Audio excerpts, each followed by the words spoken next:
En inglés se usa el verbo drop cuando algo se te cae accidentalmente. Por ejemplo, I dropped my keys. Se me cayeron las llaves. You dropped your ticket. Se te cayó el boleto. Ahora, muchas veces le agregamos una pequeña palabra después de drop y esto cambia el significado. Por ejemplo, I'm going to drop by your house in a minute. Voy a pasar por tu casa en un minuto. Ahora practica tu conocimiento de drop con este ejercicio a continuación. ¿En qué entrada del colegio dejas a tu hijo? ¿Cuál es la manera correcta de decir esto en inglés? Número 1. At which school entrance do you drop down your son? Número 2. At which school entrance do you drop to your son? O número 3.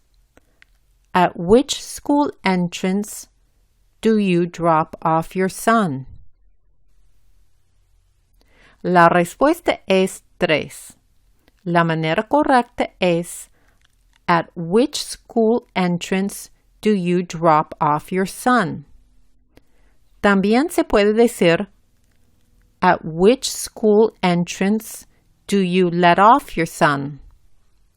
Dejas en esta oración es Do you drop off o Do you let off?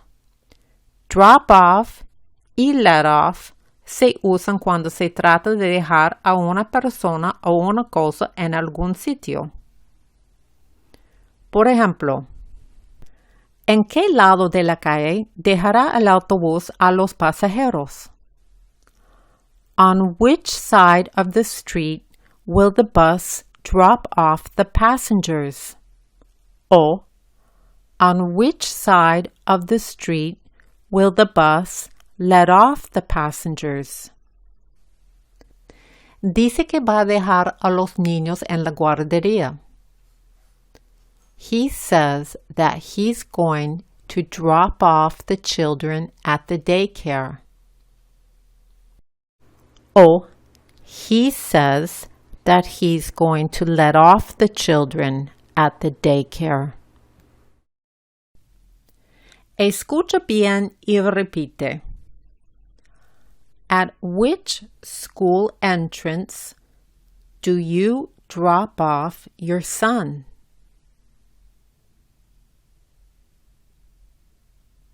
Otra vez, escucha y repite. At which school entrance do you drop off your son?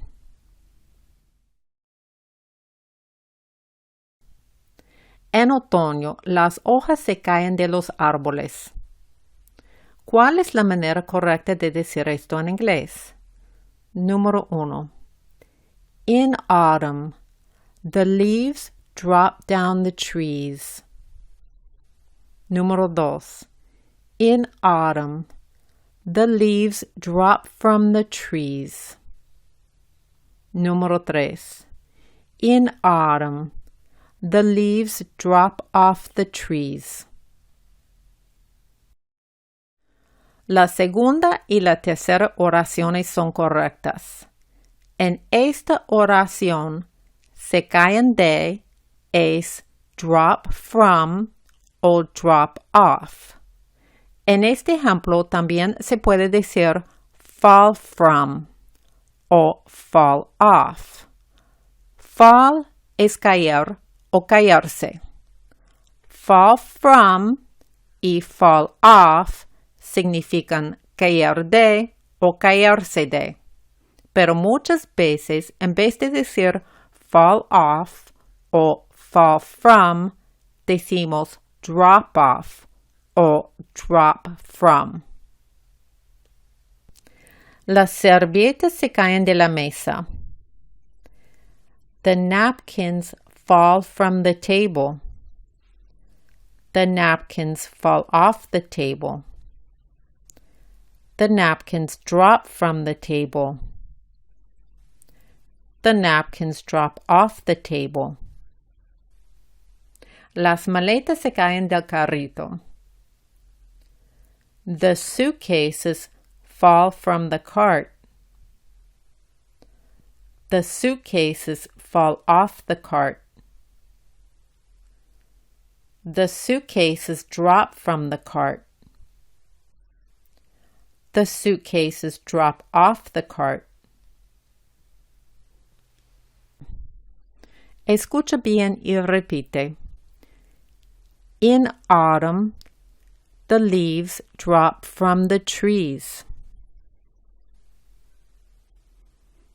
Otra vez, escucha bien y repite. In autumn, the leaves drop off the trees.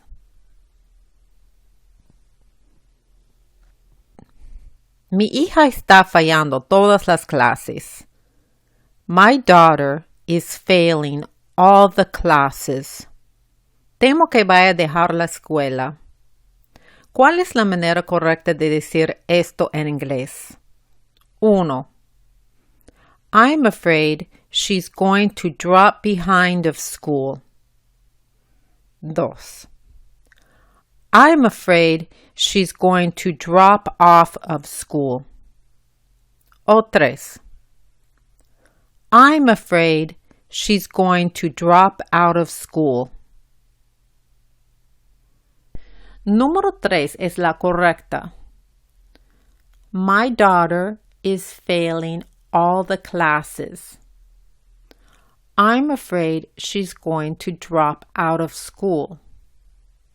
La manera más formal sería My daughter is failing all the classes. I'm afraid she's not going to finish school. Pero muchas veces en inglés americano para decir dejar o abandonar o no terminar decimos drop out cuando se refiere a algo que requiere un sacrificio o compromiso, tal como un curso, los estudios o una prueba de resistencia como un maratón, etc. Fíjate que con drop out, cuando le sigue un sustantivo, o sea, un objeto de preposición, se le agrega la preposición of. Por ejemplo, don't drop out, pero don't drop out of the class. Escucha bien y repite. I'm afraid she's going to drop out of school.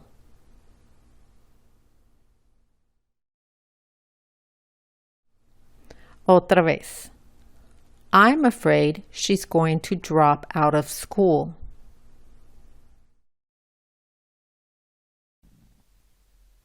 Voy a pasar por el banco para depositar un cheque. ¿Cuál es la manera correcta de decir esto en inglés? 1. I'm going to drop at the bank to deposit a check. 2. I'm going to drop by the bank to deposit a check. 3. I'm going to drop through the bank to deposit a check.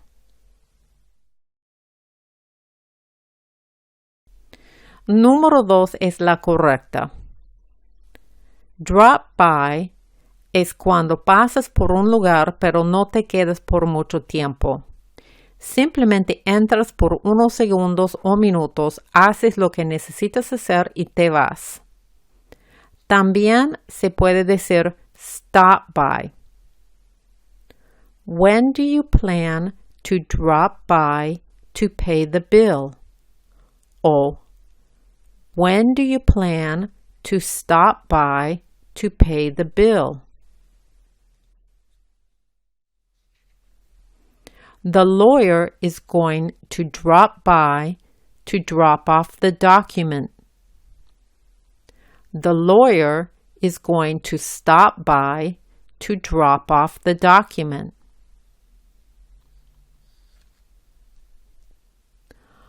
I'm going to drop by the bank to deposit a check. Escucha bien y repite. I'm going to drop by the bank to deposit a check.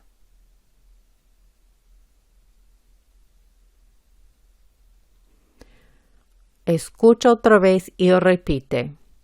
I'm going to drop by the bank to deposit a check.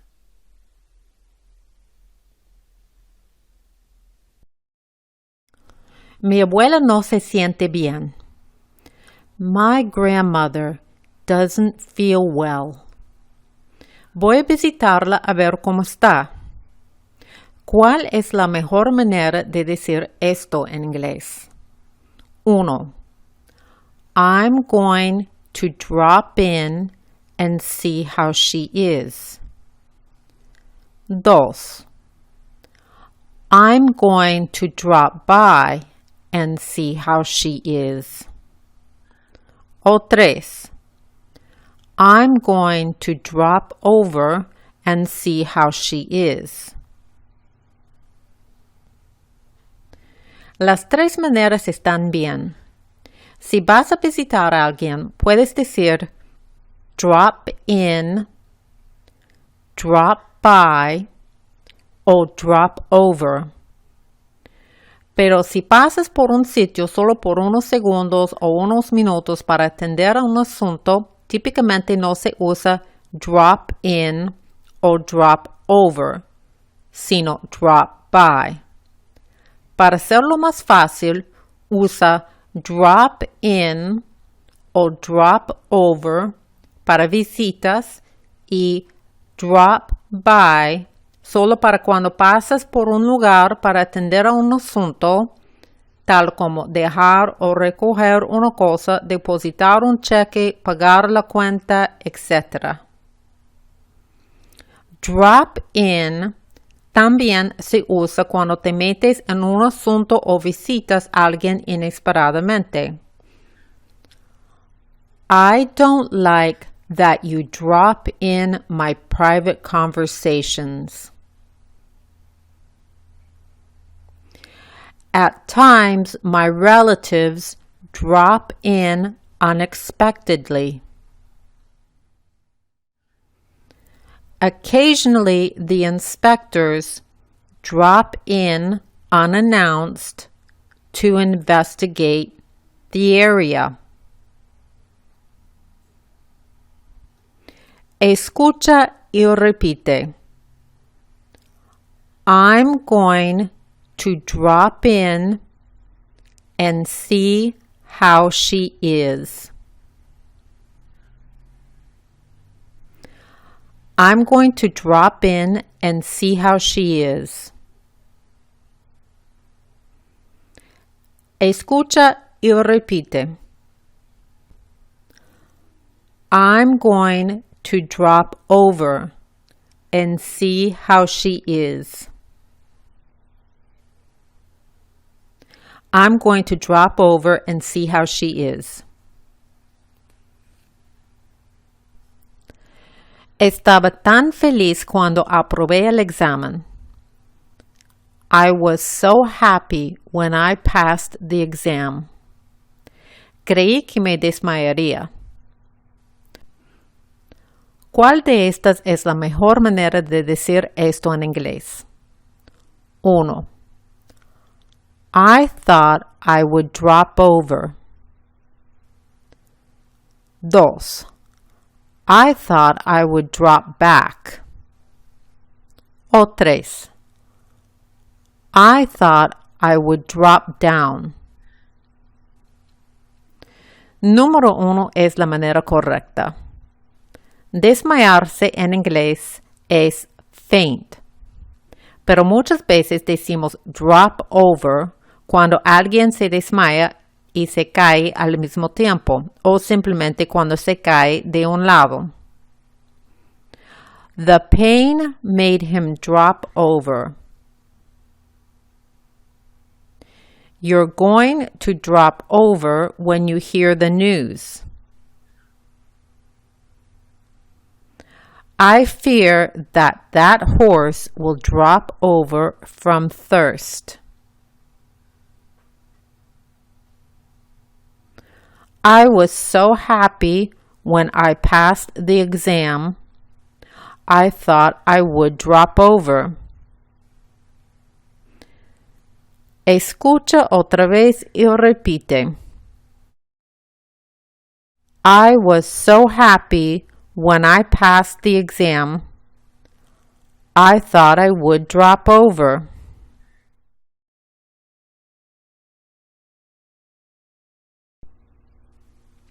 Por alguna razón, for some reason, el conductor tuvo que disminuir la velocidad y terminó en el sexto lugar.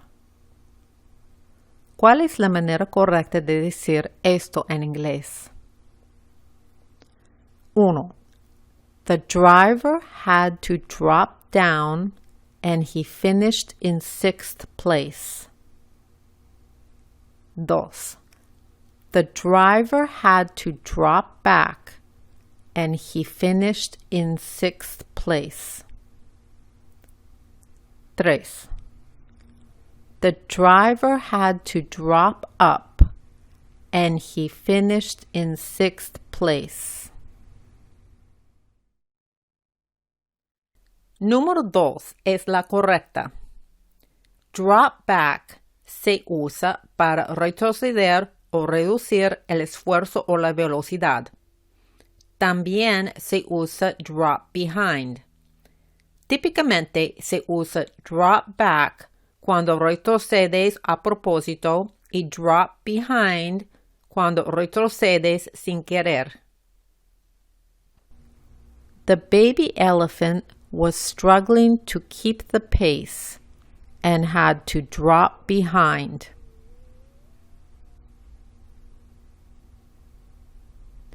You must study or you will drop behind in the class.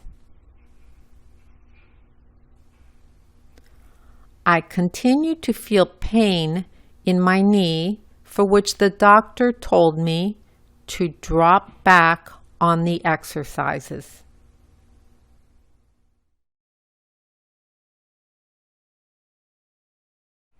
For some reason, the driver had to drop back and he finished in 6th place.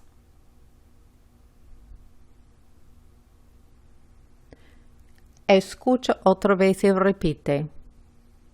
For some reason, the driver had to drop back and he finished in 6th place.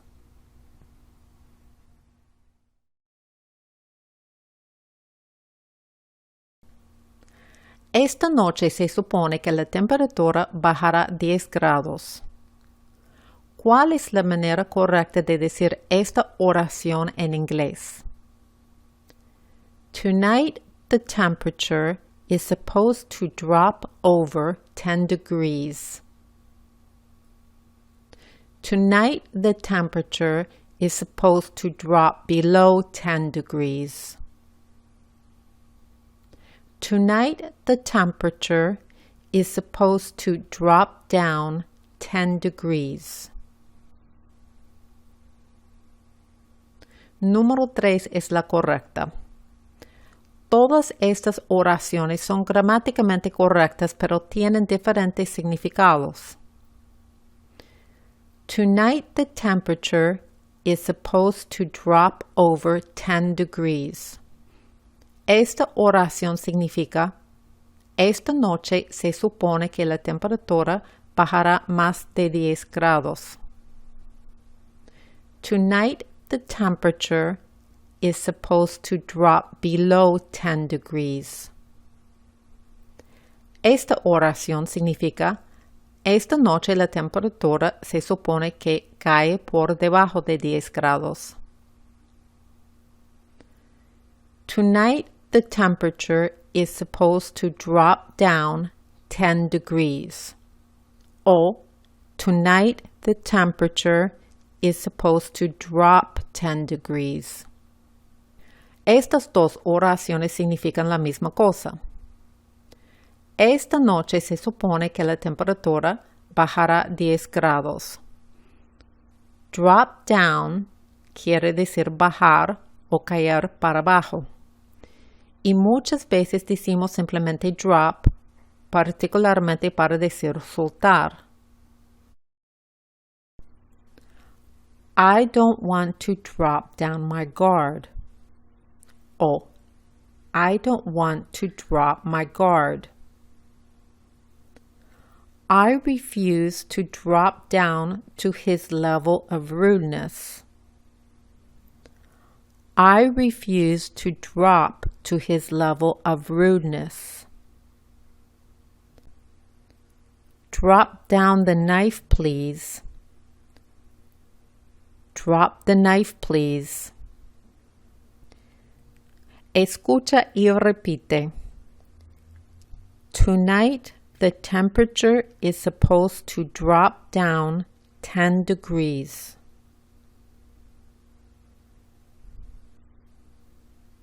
Otra vez. Tonight, the temperature is supposed to drop down 10 degrees.